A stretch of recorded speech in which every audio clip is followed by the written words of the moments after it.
Dave Parody here with another Slide Makeover video podcast based on the ideas in my book, The Visual Slide Revolution.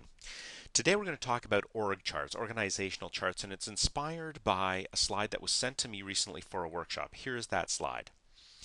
Yes, this is an actual slide that they use. And in case you're wondering, yes, that is 6-point type on the screen. By the way, there's no way you can actually read this slide in any way, shape, or form when it's projected. It's just still way too small. But unfortunately, this is what happens when we try to do org charts because we pick up the org chart tool that's in PowerPoint already and we figure, well, okay, there's a tool there. I should use that.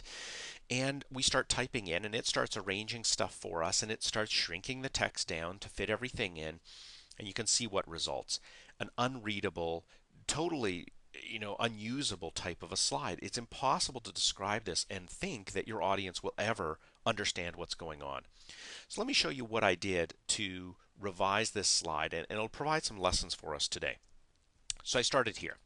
Now, in the planning division, when we look at the org chart, there are three major sections in this division. First of all, there's the finished goods purchasing and planning part. Harry Potter heads that up. Then we have the import logistics and compliance. Sheila Denise heads that area up. And our final area is systems and merchandise sourcing. Ginny Dolan heads that area up. So those are three major areas that we want to look at when we look at the planning division. Now, I want to look at each one individually. I'm going to start with the systems and merchandise sourcing area. So Ginny heads that up and has been in charge of that area for almost 2 years now. And reporting to her is a purchasing clerk. Now we're going to hire a new purchasing clerk. It's a role that we've created to try to take some of the load off of the other folks in the department. And they're going to be responsible for the following.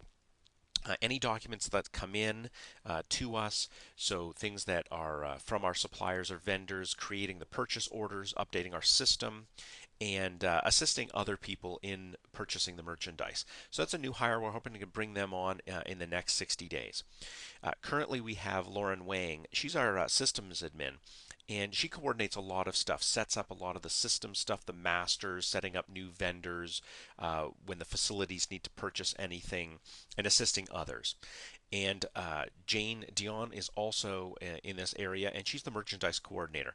So she coordinates all of the promotional type of material. So the on-site purchase material, print, marketing purchases, that sort of stuff. So Ginny heads this up, and the team has been working well. We just need to get that new purchasing clerk on board, and then things will run even smoother. So you see what I did in this particular makeover. First of all, I started with the previous slide, which said here are the three major areas. So I'm not starting with the blowing you away overview of everything. I'm just saying here are three areas. Now let's zoom in on each of those areas. And it's so much easier to understand. Obviously, it's much easier to read because we've got much bigger type. So what are some of the lessons that we can learn? Well, before we get to the lessons, just a reminder, more information on the book, go to www.visualsliderevolution.com. More information on my training, consulting, videos, other resources, go to www.ThinkOutsideTheSlide.com. So our lessons today for presenting organizational charts. First of all, I suggest you do not use the built-in tool that you are given through SmartArt.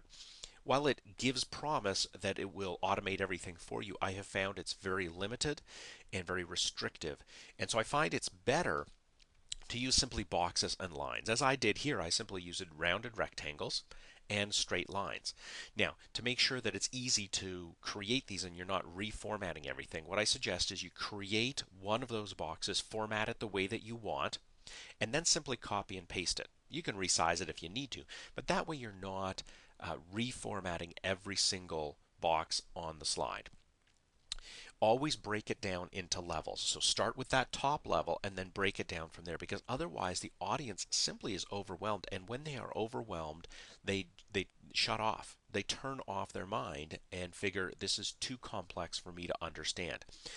When you are building it, build it item by item, in terms of position by position or role by role, so that you can discuss each one of those one by one. It's important that people understand what that role is, what the responsibilities are if you're talking about that, who the person is, how long they've been there, whatever it is that you need to discuss, but do it position by position. And finally, I always like to separate position from duties. You'll notice in the first example, the original slide, everything was put together, and sometimes it's hard to figure out that there is a difference.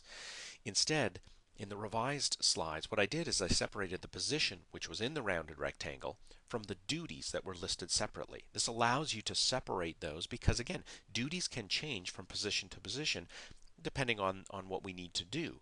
Uh, Whereas the org chart really is talking about what are the positions, and then we can simply show where the duties fit in. So when you're presenting org charts, use the lessons from today's makeover so that your org chart is easy to understand for your audience and it doesn't overwhelm them. This is Dave Parody with another Slide Makeover video podcast.